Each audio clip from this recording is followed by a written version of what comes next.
आप देख रहे हैं फैक्ट न्यूज। मैं हूं विजय बोरा। सियासत हरियाणा में बात करेंगे। आज हरियाणा विधानसभा चुनाव को लेकर भाजपा द्वारा जो पोस्टर जारी किया गया उसमें पूर्व मुख्यमंत्री मनोहर लाल खट्टर की फोटो गायब होना अपने आप में एक सवाल है। इस बात पर चर्चा करेंगे। तमाम मुख्य बिंदु पर हरियाणा के विधानसभा चुनाव के लिए चर्चा करेंगे। मेरे साथ मेरे सहयोगी शमशेर चंदेल मौजूद हैं। सबसे पहले स्वागत करते हैं उनका। शमशेर जी बहुत बहुत स्वागत है। सबसे पहले बात करेंगे पूर्व मुख्यमंत्री मनोहर लाल खट्टर की। तो हरियाणा में विधानसभा चुनाव की बात की जाए तो पोस्टर जो भाजपा द्वारा लगाए गए हैं उसमें से पूर्व मुख्यमंत्री मनोहर लाल खट्टर की फोटो गायब होना अपने आप में एक सवाल पैदा हो रहा है। देखिए, ये बात जरूर है कि मनोहर लाल खट्टर की का जो फोटो था पोस्टर से गायब था, और जब भाजपा को पूछा गया तो उन्होंने कहा कि सिर्फ मनोहर लाल खट्टर नहीं, और भी दो बड़े नेता हैं जिनका फोटो पोस्टर से गायब है। और उनका कहना था कि ये आगे शायद नहीं होगा, और ये क्योंकि जगह की कमी के कारण ये जो फोटो है नहीं लगा। मगर ऐसा लग रहा है कि एंटी इनकम्बेंसी बीट करने के लिए, क्योंकि 4.5 साल तकरीबन मनोहर लाल खट्टर है, ये एक कारण हो सकता है। मगर वो भी उससे कोई फायदा नहीं हो पाएगा भाजपा को, अगर यही कारण है।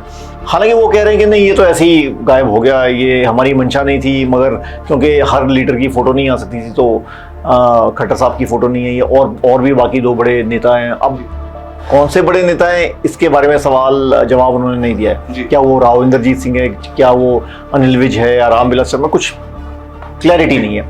तो ये कहा गया है, मगर ये एक बड़ा संकेत है भाजपा हरियाणा में, पब्लिक के लिए भी। पब्लिक नेचुरली इसको देखेगी तो एक समझ, उनकी अपनी समझ के हिसाब से उनको लगेगा कि किसी वजह से उनका जो फोटो गायब है पोस्टर से।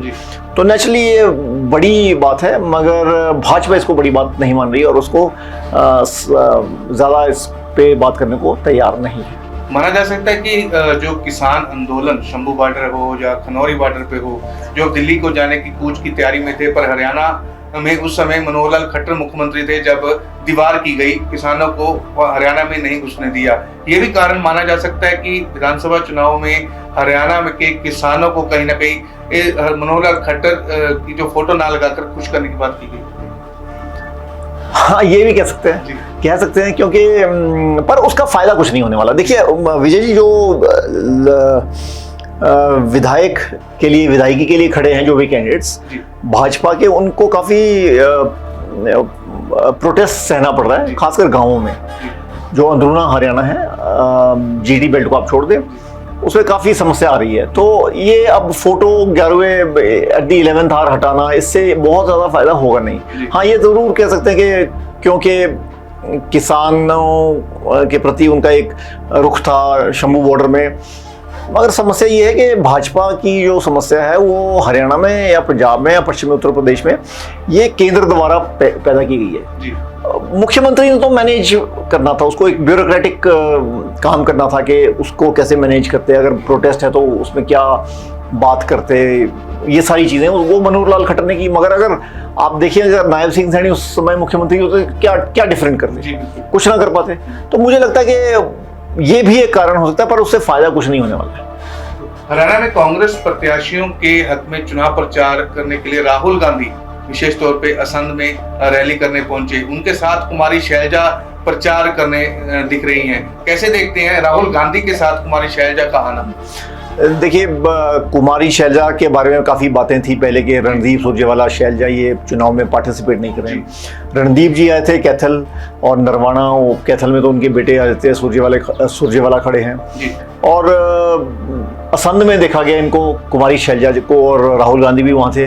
तो इससे साफ ये पता लगता है कि कांग्रेस एकजुट तो है, मगर फिर भी उनमें मतभेद है। मतभेद काफ़ी है क्योंकि जो कमान है वो हुड्डा साहब के साथ है, हुड्डा साहब के पास है। और कांग्रेस ने ये भी कह दिया कि जो एमपीज हैं वो मुख्यमंत्री की रेस में तो होंगे, मगर उनके पास अगर विधायक हो। पर समस्या ये है कि जो विधायकी के टिकट हैं, जितने भी एमएलएस के टिकट हैं, वो हुड्डा साहब के आदमियों को मिले हैं। अब अगर वो जीत जाती है कांग्रेस तो मुझे नहीं लगता कि वो बात बाहर जाएगी। हुड्डा साहब के पास कंफर्टेबल विक्ट्री हुई, और मुझे तो लगता है कि ये बड़ी जाहिर सी बात है कि हुड्डा साहब ही अगले मुख्यमंत्री होंगे अगर कांग्रेस आती है। अब शैलजा ये एक पब्लिक फेस सेविंग है कांग्रेस की, कि उनकी फोटो अखबारों में छपे राहुल गांधी के साथ, और लोगों को लगे कि यार शैलजा कुमारी आई हैं, कैंपेन में आई हैं, पार्टिसिपेट किए, ये एक लोगों को दिखाने वाली बात है। इससे ज़्यादा कुछ नहीं है। तो बात चर्चा जो थी कि कुमारी शैलजा भाजपा में शामिल हो सकती है। हाँ, वो भी एक बात थी कि भाजपा में शामिल हो सकती है, और इस तरह की काफ़ी बातें थी।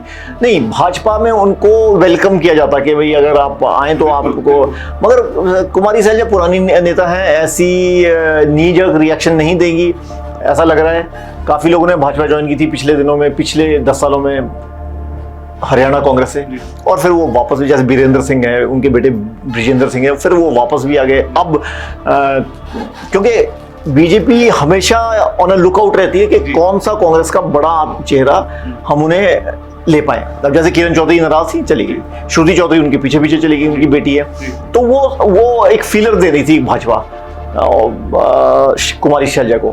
उससे क्या होता कि शायद दलित वोट और ये सारी चीज़ें, ये सारी भाजपा को मिलती है, मगर इट इज़ टू लेट। अब बहुत लेट हो चुकी है। अब चुनाव में मेरे ख्याल से 7-8 दिन बचे हैं, और इस वक्त कुछ नहीं होने वाला है। और कुमारी शैलजा ने कह दिया ओपनली कि मैं कांग्रेस के साथ ही हूँ। बिल्कुल। कांग्रेस प्रत्याशी ममन खान की बात की जाए तो नौ हिंसा जो हुई थी उसको लेकर एक बड़ा बयान ममन खान का सामने आया, जिसको लेकर नायब सिंह सैनी जो मुख्यमंत्री हैं हरियाणा के, उन्होंने उन पे धावा बोला है। तो कैसे मानते हैं नायब सिंह सैनी ने जो ममन खान के ऊपर धावा बोला? देखिए, कल जो अखबारों में बयान था ममन खान का, जो फिरोजपुर झिरका के कैंडिडेट हैं कांग्रेस के, कि अगर कांग्रेस पावर में आई, और जब कांग्रेस पावर में आएगी तो हम जो नौ हिंसा में जो व्यक्ति जिम्मेदार हैं, हम उनके बारे में एक सख्त कार्रवाई करेंगे।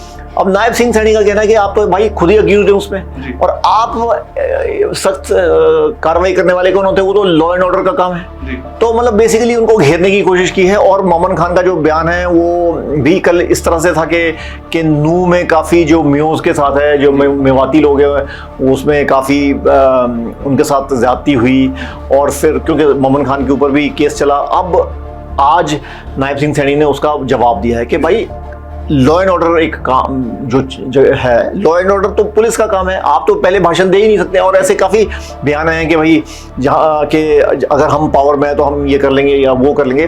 पर बात सही है कि जो लॉ एंड ऑर्डर का काम है वो तो स्टेट का काम है, स्टेट का मतलब पुलिस का, ठीक है, कानूनी एजेंसीज का। तो एक एमएलए का जो प्रत्याशी है वो ऐसी बात कैसे कर सकता है? तो वो एक, और साथ में क्योंकि इलेक्शंस हैं और हर सीट इंपॉर्टेंट है, ममन खान की सीट भी इंपॉर्टेंट है और भाजपा के लिए भी ये सीट इंपॉर्टेंट होगी, तो उस वजह से ये बयान आया और बयानबाजी और काउंटर बयानबाजी हो रही है। इसमें देखते हैं कि क्या होगा इसमें। हालांकि ये एकदम पॉलिटिकल सी स्पीचेस हैं दोनों, ममन खान की भी अपने लोगों को बताने के लिए कि मैं तुम्हारे साथ हूँ और मैं आपके साथ हूँ और मुझे वोट दीजिए, ये अलग तरीका है बताने का। और नायब सिंह सैनी का ये बताने का तरीका है कि भाई ये आपका काम नहीं है, आप चुप बैठिए। और जितने भी देखिए जो मेजॉरिटी वोट्स हैं, हिंदू वोट्स हैं, उनको मोबिलाइज करने के लिए, उनको एकत्रित करने के लिए ये बयान हो सकता है। बिल्कुल। अगर ऑल ओवर हरियाणा की बात की जाए, बागियों की बात की जाए, चाहे कांग्रेस है या फिर भाजपा है, वो कैसे हैंडल कर रही है बागियों को? देखिए, भाजपा से तो काफी लोग चले गए हैं। ओबीसी सेल के जो चीफ चले गए हैं, किसान सेल के चीफ सुखविंदर शिवरान चले गए हैं, और भी बाकी नेता गए हैं। कुछ खड़े नहीं हुए हैं, रामविलास शर्मा को टिकट नहीं मिली, कविता जैन को टिकट नहीं मिली, ये बड़े लोग हैं। और जो कांग्रेस है, कांग्रेस ने लगभग आप समझ सकते हैं कि मैनेज कर ली है बात। कांग्रेस में जो बागीपन तो नहीं कहेंगे पर बड़े लेवल पे फैक्शनिज्म है। शैलजा, हुड्डा, रणदीप सुरजेवाला, अब मुझे लगता है कि सुरजेवाला और शैलजा ने ये मान लिया कि उन्होंने रिकॉन्साइल कर लिया कि सुरजेवाला साहब के बेटे इलेक्शन लड़ रहे हैं, शैलजा एमपी हैं, उनके भी कुछ लोग होंगे, मगर मेजॉरिटी लोग जो हुड्डा साहब के हैं, अब ये मान लिया है कि पार्टी के हक में कि हमें इसमें ज़्यादा बात नहीं करनी चाहिए और पार्टी को एकजुट लड़ना चाहिए। हालांकि ऊपरली सतह पर कांग्रेस का में फैक्शनिज्म रहता ही है, डिसिडेंस रहती है, द्वंद्व रहता ही है, और वो है भी, पर फिर भी कांग्रेस थोड़ी यूनाइटेड है। भाजपा में ऊपर इतनी समस्या नहीं है, ऊपर क्योंकि सेंटर से नाम आता है वो जाता है, खट्टर साहब आए और सैनी साहब, खट्टर साहब गए और सैनी साहब आ जी गए। बिल्कुल। अनिल विज ने बात कही, राव इंद्रजीत सिंह ने बात कही, मगर निचले स्तर पर बहुत हालत खराब हुए थे भाजपा के पिछले 2-3 महीने में, मगर वो उससे भी उबर चुके हैं। हालांकि उन्हें उसका खामियाजा भुगतना पड़ सकता है। खामियाजा भाजपा को भुगतना पड़ सकता है। हालांकि पर देखना होगा कि भाजपा या फिर कांग्रेस कौन सी पार्टी हरियाणा में जो है सरकार बना पाएगी। फिलहाल के लिए दे इजाजत, जुड़े रहे फैक्ट न्यूज के साथ। धन्यवाद।